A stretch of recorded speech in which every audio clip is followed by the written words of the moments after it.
Saya dah beri amaran. Berkali-kali saya beri amaran.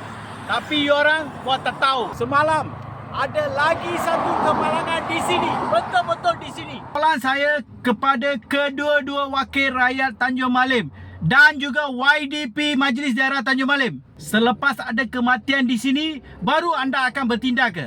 Penduduk kawasan Tanjung Malim ke? Atau pelajar UPSI ke? Ataupun pekerja Proton?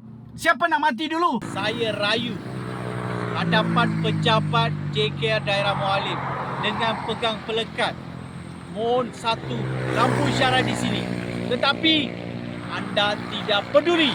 Selama 3 jam saya pegang pelekat, saya berdiri depan pejabat JKR Daerah Mualim. Masa itu ada orang sindir saya, kecam saya. Sekarang soalan saya kepada baruah-baruah yang telah sindir saya, yang kecam saya. Saya nak tanya satu.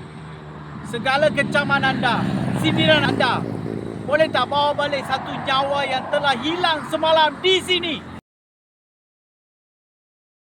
Kepada pengarah JKR Daerah Mualim, selepas protes saya, kalaulah anda mengambil sedikit inisiatif untuk membawa perubahan di sini di jalan ini, sudah pasti semalam tak berlaku kemalangan di sini, menyebabkan kehilangan nyawa seorang remaja. Oleh itu, saya percayalah ego pengarah JKR Daerah Mualim dan juga ego wakil rakyat Tanjung Malim telah menyebabkan hilangnya satu nyawa remaja di sini semalam.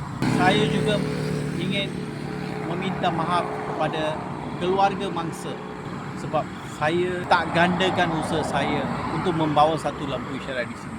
Saya mohon maaf. Kepada Esko Kesihatan, anda tahu tak? Ambulans sampai tempat kejadian semalam lewat 1 jam. Ada Esko Kesihatan, saya cabar anda, buktikan saya salah kalau saya katakan remaja semalam meninggal dunia disebabkan lambat dapat rawatan. Kalau tak dapat buktikan, letak jawatan. Dan juga pengarah JKR Daerah Mualim, anda juga tolong letak jawatan kerana anda tidak menunaikan kewajipan anda sebagai seorang pengarah. Akhir sekali kepada seluruh penduduk Tanjung Malim, kita kena jaga kita. Justru itu, hari Rabu ini 29 hari bulan Julai 9 pagi, saya akan berada di hadapan pejabat Adun Berang dengan pegang pelekat, bersuara untuk dapatkan lampu isyarat di sini.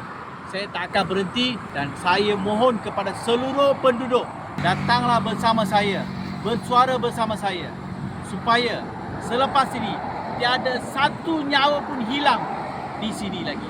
Berlaku semalam mungkin berita untuk anda sekarang. Jangan sampai berita itu jadi peristiwa untuk diri anda pada masa akan datang.